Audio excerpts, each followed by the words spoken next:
Hello everyone, welcome back to Marketing 101 with Chaitanya, the show where we dive deep into the world of digital trends, marketing, and what really makes content pop off online. Today's topic, one that every creator, brand, and marketer is dying to crack, virality. And joining me is someone who's actually done it multiple times. He's a content strategist, meme expert, and honestly, just a really fun guy to talk to. Preet, welcome to the show. Thanks for having me, Chaitanya. I am pumped to be here and talk about virality. It's like the holy grail of the internet, right? Totally. Okay, let's jump right in. Everyone wants their video or post to go viral. But what does that really mean today? Is it just numbers or is there more to it?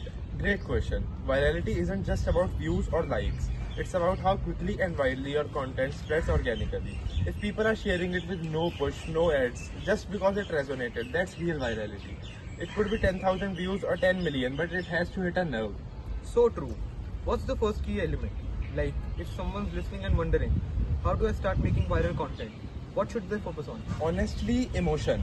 If your content makes someone feel something, laugh, cry, get angry, nostalgic, they're going to share it. People don't share facts, they share feelings. And humor is king. By the way, especially relatable humor.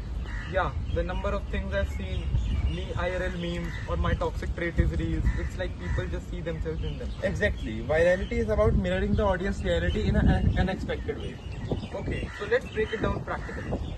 Let's say I'm a college student trying to grow a meme page or a small creator making reels. What should I keep in mind? Here's a quick viral checklist. Hook in 3 seconds. If you don't grab someone's attention, you are gone. Format familiarity. Use templates people already know. Think POV, day in the life, or trends like he's a 10 but. Story or punchline. There has to be a twist or payoff. Shareability. Ask yourself, would someone send this to a friend or this is so us? That's gold. I've noticed most viral posts are super simple, like not overproduced. Why is that? Because authenticity sells. The internet is tired of perfection. People want real cracked iPhone audio. No problem. Raw reaction, even better. It feels more personal, like a friend made it. Let's talk trends. How important is it to jump on them? Trends are your launchpad, but don't just copy, remix them. Put your own twist. For example, if there's a trending audio, use it in a way that reflects your niche or your audience pain points. So not just doing what everyone else is doing, but aligning it with your own vibe. Exactly. The sweet spot is where trend meets relatability. Have you ever had a post go unexpectedly viral? One time I posted a reel of my dad trying to use Instagram filters. It was not planned. The audio was messy, the lighting was bad, but it hit 2 million views in 3 days. Because it was hilarious, unfiltered, and people saw their own parents in there. Love that. So sometimes the unplanned stuff works better than the perfectly curated ones. Almost always. Don't overthink, post more, test more. The algorithm rewards consistency. Alright, last one. If you had to leave our listeners with just one golden rule for creating viral content, what would it be?